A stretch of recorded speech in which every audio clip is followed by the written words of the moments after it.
Right, taking a new what that plane was this time. That was the military one I've just seen this time.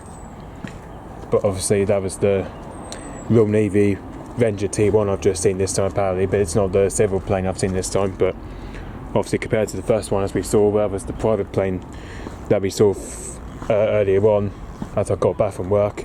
But this time I've just saw a second plane, which this is now a military one I've just seen this time, but this is the military one I've now seen. This is the military one as we always see.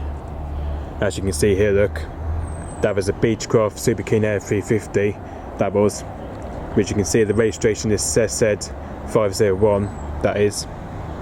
As you can see with the course on it's Navy 571. As you can see, it's just coming back from his training by the looks of it.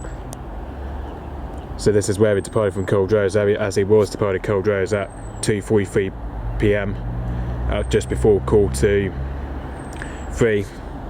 So yeah, so luckily, so yeah, this is where it took off from anyway. Took off from his base, the Royal Navy Air Station Culdrose. Let's have a look how much he's been trained towards to.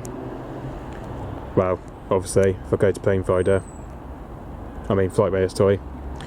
So as you can see, it's just literally just done training just over, well, I think to start with, he was working out from just over east to start with, just over east coast to start with, because he was on east to start with, and then he just came here as, literally he's just been trained just towards Culdrose by the looks of it, just out on the coast by the looks of it.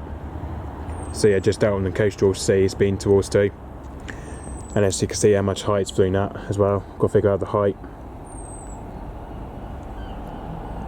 Obviously, I think from here he was literally just about 27,000 feet he was. Obviously for me it was about 25,000 feet, I think from here he was anyway. Well, as you can see now he's just dropped at 21,000 feet. But it looks like he's on his way back to his base at Culdrose by the looks of it. So yeah, it looks like now he's returning back to his base to Culdrose by the looks of it. He's on his way back from coming back from training by the looks of it. He's now on his way back to Culdrose. As you can see, he's now on his way back to Culdrose by the looks of it. So yeah, so that was the military plane I've just seen, which that was the Avenger T1 I've just seen that time, which that was the King Air Avenger 350. That's one of the planes that we usually see around in Cornwall, as it's from Culdrose with 750 Naval Air Squadron. Okay, so yep, so that was the second plane I've just seen, but this is now a military one, which that was Avenger T1 we just seen that time. So yes, thanks for watching, bye bye.